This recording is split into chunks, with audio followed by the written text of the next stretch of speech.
বিভিন্ন জায়গাত দান দেওয়া হয়ে গেছে, বন খালিও হয়ে গেছে বা বিভিন্ন জায়গাত ওয়ার হতে আপনারা এই জায়গাত ওয়াজ মহফিলর প্যান্ডেল বানাক্কা, আলিমুলামা হল আনক্কা, আপনারা জ্যাকেট কুট টাই প্যান্ট পিন্দিয়া জুতা মুজা লাগাইয়া আরে বাবু ইয়া ওয়াজর প্যান্ডেল বক্কা ওয়াজ শুনক্কা।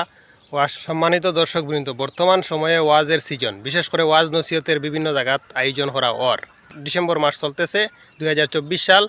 আপনার এলাকাত ওয়াজ নসিহত ওইব, বিশেষ শিলচরের পূর্ববর্তী স্থানগুলারে হইয়ার নাওয়ারিঘাট, হাতিকাল, মতিনগর, বাগাত, দলাই, এরপরে আমলাঘাট, গঙ্গানগর, এরপরে কচুদরম, বাউরিকান্দি, বিভিন্ন স্থানে সুনাই বাদে বেড়াবাগ, নগদিরগ্রাম, কাবুগঞ্জ প্রভৃতি স্থানে বিভিন্ন জায়গাত ওয়াজ নসিহত হয়ে যাব। আপনারা ওয়াজ নসিহত যাক্কা, বিশেষ করে হক্কানি উলামায় কেরামদের বয়ান শুনক্কা, কোরআন হাদিসের বয়ান শুনিয়া সেগুলো আমল করার চেষ্টা করক্কা। আমরা দুনিয়ার শর্ট জিন্দেগির লাগি বিশেষ করে এই আলোচনাগুলো শোনা বেশ দরকার, ইসলামিক আলোচনা শুনক্কা, তদানুযায়ী আমল করার চেষ্টা করক্কা। আর বিশেষ করে এই যে সিজনটা আর